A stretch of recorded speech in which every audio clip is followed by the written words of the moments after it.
Hey everybody, Adam and Andrew here with It Takes Two Takes, here to review yet another film. This one is going to be coming to America.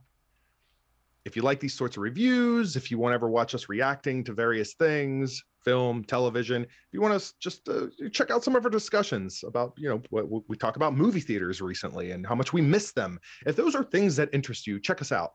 Like, subscribe, comment. If nothing else, thanks for the views. And here we go, Adam, coming to America. It's been a long time coming, and it's here on Amazon Prime. It's back. Craig Brewer also as a director on this film, who had directed, speaking of Eddie Murphy, Dolomite Is My Name, which is a great film. If you haven't seen it, check that out. So the pieces are in place. We have yet another sequel that comes out decades after the original. What are our pros? What are our cons? Let's go, Adam. What did you like about this one? In case you aren't aware of this will be a spoiler review. So yeah, this one should be for sure. Obviously, almost the entire cast has returned from the first one, other than a couple of people like Lisa's sister and her ex-boyfriend. Other than a couple of people, the entire cast is back, right? So if you like the first one, there are tons of callbacks to that first one. You know, this is a more family-friendly version a little bit because it's PG-13. Not exactly like kid-friendly, but it does have a little bit less bite than the original one did. And they accounted that to the idea that, times have changed. The stuff they did back then, it's not the 80s anymore. It's, 2021. The movie needed to fit more today's sensibilities. But to a certain extent, I personally would have preferred to have kept it rated R. The language fits so well in the first movie. And now all of a sudden, all these people who were dropping F-bombs aren't dropping F-bombs anymore. So I also think the storyline at certain points seemed really rushed. They were trying to do so much of, let's show them in Africa. Oh, now we need to show them in the U.S. and we got to go back to Africa. And then we got to go back to the U.S. It felt sometimes so rushed because of them trying to bounce back and forth. I can't say it lived up to my expectations, but I still enjoyed it at the same time. Yeah, you bring up a good point. I don't know that I went into this with expectations. I did not. I had no expectations this was going to be anywhere near the level of Coming to America. That was for sure. What I did get out of it was the minimum of what I expected, which were, seeing the familiar characters. And in my opinion, there were plenty of moments that were equally as funny as some of the moments in the original. With that said, I don't think that there were enough of them. Eddie Murphy basically disappeared through the middle of the film, more or less. I mean, listen, his son, Lavelle, the actor who plays him, Jermaine Fowler, he was charismatic. I'll give him that. I mean, like I thought he played the role well, but he's not Eddie Murphy. And he's not somebody that I want to carry a film that's in a sequel that Eddie Murphy helped catapult into popular culture, into being the film that we consider a classic. And that was the only thing. I mean, I understand when you make a sequel, it's a very common move to kind of use the same formula and just kind of use that as a playground to come up with new ways to tell jokes and what have you. And this goes back into the idea that I think we get so much with these sequels that come much later than the originals, right? Is now the kids have got to play a major part in it, right? We saw that with Bill and Ted. We saw it with the idea of the recent Jay and Silent Bob movie. I wonder, though, how many people really were tuning this in really for to find out about Eddie Murphy's kids now, as opposed to, just following the characters that you know and love, right? Like you said, Eddie Murphy going missing. And I felt like his character,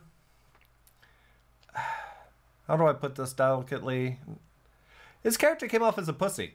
He's going to be assassinated if he doesn't have a male heir or whatever, or he doesn't, if there's not a solution, he's too weak, he'll be assassinated. This was the guy who took down Samuel L. Jackson, who had a shotgun with a mop, right? I mean, He didn't come off in the first movie as being a wimp. He came off very regal, but this one, they painted him as he's an inefficient king, or he will be, so he better have a good successor. Yeah, I think he kind of states later on that, there's a sense that he sort of lost himself and he had to find himself again. Not exactly to what you're referring to, but I guess I could chalk it up to that. But it doesn't change the fact for me, no matter what. I'm sorry, I cannot I cannot watch a sequel to Coming to America and then throughout most of the second act or well into the third, look around and go, where's Eddie Murphy been? I'm okay with a little bit of a, telling the sort of the next generation. I've seen it a million times. Some work, some don't, whatever.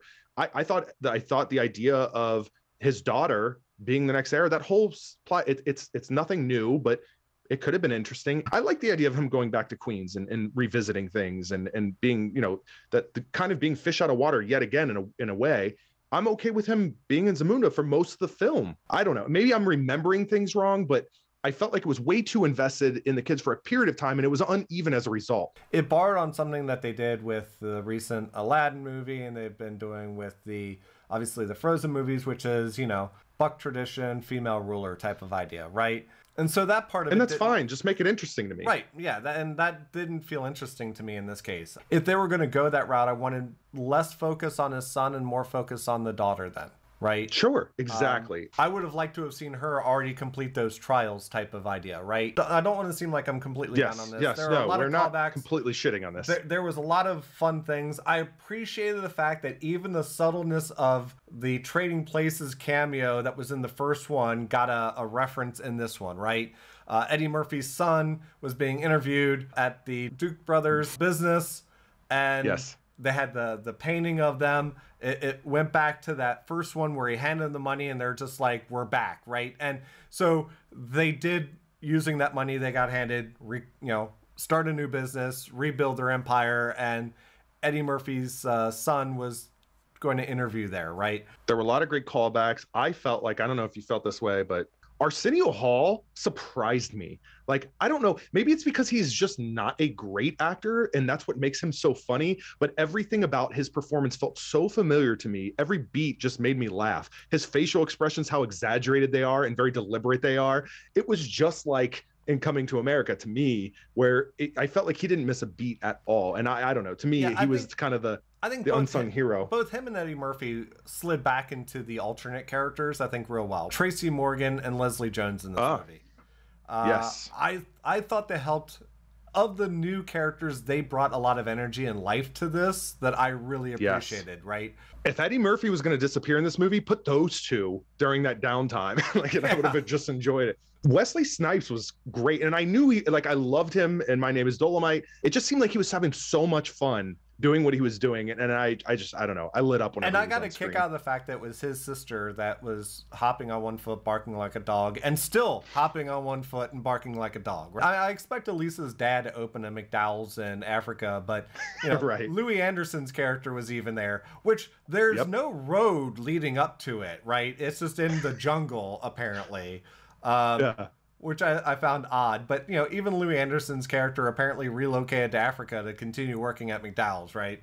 It was done well. It was fun. I think it could have been better.